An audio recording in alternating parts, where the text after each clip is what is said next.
Hello my dear friends, myself Nandini study point में आप सभी का स्वागत है। मुझे बहुत अच्छा लग रहा है कि आप लोग मेरा सपोर्ट कर रहे हो और जितने भी मेरे सब्सक्राइबर हैं, जितने भी मेरे चैनल के साथ जुड़े हुए हैं, उनको दिल से धन्यवाद। क्योंकि मुझे अच्छा लगता है अगर मेरे सब्सक्राइबर इंक्रीज़ होते हैं और लोग मेरे वीडियोस को देखना पसंद करते हैं तो मुझे इससे बहुत ज़्यादा अप्रिसिएशन मिलता है। मेरी इस वीडियो को और लोगों तक शेयर करें जिससे कि मैं और ज़्यादा एनर्जेटिक फील करूं और आप लोगों के लिए और अच्छा करने की कोशिश करूं। फ्रेंड्स, आज का जो मेरा ये वीडियो है वो बेसिकली दो ऐसे टर्म के ऊपर है जो देखी तो बहुत ज़्यादा जाती है बट मेडिकली उसके बारे में अवेयरनेस कम होती है। जैसा आप हमेशा जानते हैं कि मैं मेडिकल लाइन से ही वीडियो बनाती हूँ और ज़्यादातर मेरी जो वीडियोस हैं वो प्रेगनेंसी को लेकर के होती हैं, बच्चे को लेकर के होती है, न्यू बॉर्न बेबी को लेकर के होती है। जो आज की मेरी वीडियो है वो भी इसी से रिलेटेड है, यानी कि आज का टॉपिक है जिसका नाम है फीटस अकार्डिकस। फीटस अकार्डिकस क्या होता है, कैसे होता है और कब हम बोलते हैं फीटस अकार्डिकस, हम देख के कैसे पहचानेंगे कि फीटस अकार्डिकस वाली कंडीशन है। तो फ्रेंड्स, ये जो टर्म है फीटस अकार्डिकस, उसमें होता ये है कि जब भी किसी भी लेडीज़ में, जब वो लेडीज़ प्रेग्नेंट होती है, स्टार्टिंग के फर्स्ट ट्राइमेस्टर कह सकते हैं कि 2-3 महीने हुए हैं या फिर 8 to 10 वीक हुए हैं, उसके बीच में वो अल्ट्रासाउंड कराती है तो उसे पता चलता है कि उसके यूट्रस में मोनोजाइगोटिक ट्विंस हैं। मोनोजाइगोटिक ट्विंस का मतलब है कि एक ही एग से दो बेबी बन रहे हैं, ठीक है। जो एक एग फर्टिलाइज हुआ उसी से मोनोजाइगोटिक ट्विंस यानी कि दो बेबी का फॉर्मेशन हो रहा है। अब उसे स्टार्टिंग में ये पता चल जाता है कि वो उसके वुम्ब के अंदर, उसके यूट्रस के अंदर ट्विंस बेबी ग्रोथ कर रहे हैं, यानी कि जुड़वा बच्चे हैं। अब 9 मंथ तक क्या करेगी, वो जुड़वा बच्चे को लेगी, उसके अंदर माइंड में ये चीज़ आ जाता है। बट जो ये 9 मंथ का टाइम होता है, ये टाइम पीरियड बहुत लंबा होता है, 9 मंथ। तो इसके बीच में बहुत सारी एबनॉर्मलिटीज़ आ जाती हैं ट्विंस बेबी के अंदर। ज़्यादातर अगर हम मोनोजाइगोटिक ट्विंस की बात करें तो उसमें फीटस अकार्डिकस देखा जाता है। होता ये है कि दो बेबी ग्रोथ करते हैं, यानी कि एक प्लेसेंटा से दो बेबी को न्यूट्रिशन मिलता है, ब्लड सप्लाई मिलता है, ऑक्सीजन मिलता है। बट किसी रेयर केस में ऐसा होता है कि एक फीटस ग्रोथ कर रहा है और दूसरा फीटस ग्रोथ नहीं कर पाता, या उसे blood supply, oxygen supply, nutrient supply रुक जाता है। सेकेंड ट्विंस जो होता है उसका डेथ होने लगता है। तो जो सेकेंड ट्विंस होता है वो अपने आप को सर्वाइव करने के लिए, जिंदा रखने के लिए, वो क्या करता है, फर्स्ट बेबी के ऊपर पैरासाइट्स की तरह काम करता है, यानी कि चिपक जाता है। जब उससे चिपक जाता है तो जो फर्स्ट ट्विंस था, जिसको कि प्रॉपर ब्लड सप्लाई मिल रहा है मदर से, प्रॉपर ऑर्गेनोजेनेसिस हो रहा है जिससे कि उसके ऑर्गन बन रहे हैं, उसे हम बोलते हैं ऑर्गेनोजेनेसिस। तो जब ये पूरे 9 मंथ के टाइम पे, 9 मंथ ड्यूरिंग प्रेगनेंसी, ये कंडीशन चलती है कि दोनों बेबी को प्रॉपर न्यूट्रिएंट मिलने चाहिए, दोनों बेबी को प्रॉपर ऑक्सीजन मिलना चाहिए। बट एक को कम हो गया, सेकेंड ट्विंस को कम हो गया, फर्स्ट को तो अच्छा मिल रहा है, तो सेकेंड वाला धीरे धीरे वो डेथ करना स्टार्ट कर जाएगा। तो वो वैसे ही क्या करता है, फर्स्ट बेबी पे चिपक जाता है। तो जब वो चिपक जाएगा तो आप सोचो, अगर वो 3 मंथ में वो चिपकता है, 4 मंथ में, 5 मंथ में, तो उसकी बॉडी की ग्रोथ इतनी ज़्यादा नहीं होगी।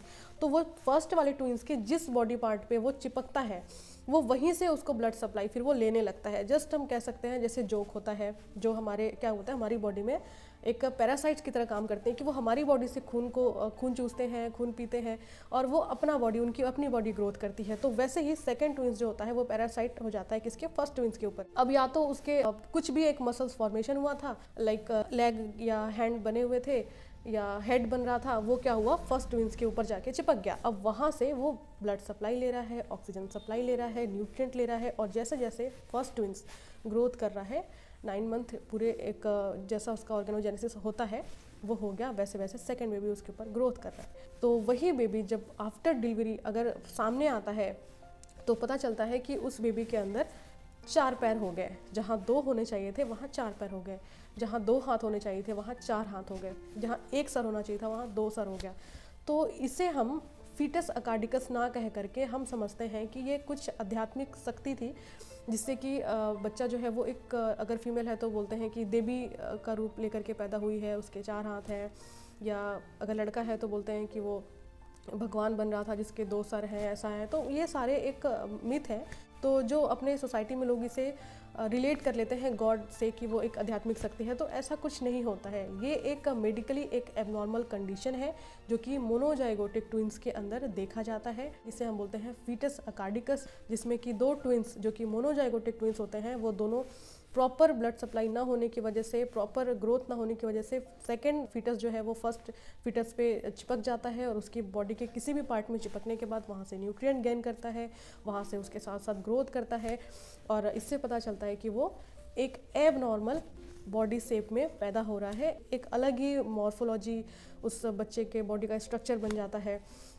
तो ये कंडीशन होती है क्या, फीटस अकार्डिकस। एक्चुअली मुझे भी जब इसके बारे में पता चला था तो मुझे लगा कि काफ़ी इंटरेस्टिंग चीज़ है, हमने ऐसा देखा भी है। ऐसे बहुत बार बोलते हैं कि अल्ट्रासाउंड या जब एनोमली स्कैन होता है, लेवल 3 अल्ट्रासाउंड होता है, तो उसमें पता चलता है कि बच्चे के अंदर कुछ ऐसे एबनॉर्मलिटीज़ मॉर्फोलॉजी डेवलपमेंट हो रहे थे जिसकी वजह से इनको अबॉर्ट किया गया, बच्चे को बाहर कर दिया गया, जैसे समय से पहले ही बच्चे को यूट्रस के अंदर ही मार देना, क्योंकि ऐसे बच्चे को फिर हम पूरी लाइफ सर्वाइव नहीं करा सकते, तो उनको यूट्रस में ही मार दिया जाता है और एक्सपल आउट करने की दवाई देकर बाहर कर दिया जाता है।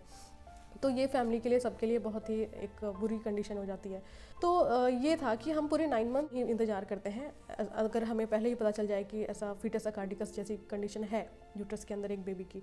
बट जो लोग नहीं इतना अवेयर होते हैं वो अल्ट्रासाउंड नहीं कराते, वो अपनी पूरी 9 मंथ में फर्स्ट टाइम करा लिया तो पता लगा कि जुड़वा बच्चे थे जो भी, और बाद में उनको जो बेबी डिलीवर होता है वो इस तरीके का कुछ होता है। तो वो सोशल मीडिया पे, न्यूज़ में ऐसे आने लगते हैं कि एक देवी का रूप पैदा हो गया, उसको मंदिर में रख दिए, पूजा हो गया। ये सारे मिथ हैं। तो अगर आप फीटस अकार्डिकस के बारे में जान गए हैं तो आज के बाद ऐसे झूठी अफवाह में नहीं आएंगे कि एक देवी पैदा हुई है, एक देवता पैदा हुआ है, अदर थिंग्स जो भी इसको समझा जाता है। तो बस आज की वीडियो में सिर्फ इतना ही, एक छोटी सी जानकारी जो कि आपको आपकी फ्रेंड नंदिनी की तरफ से मिली है।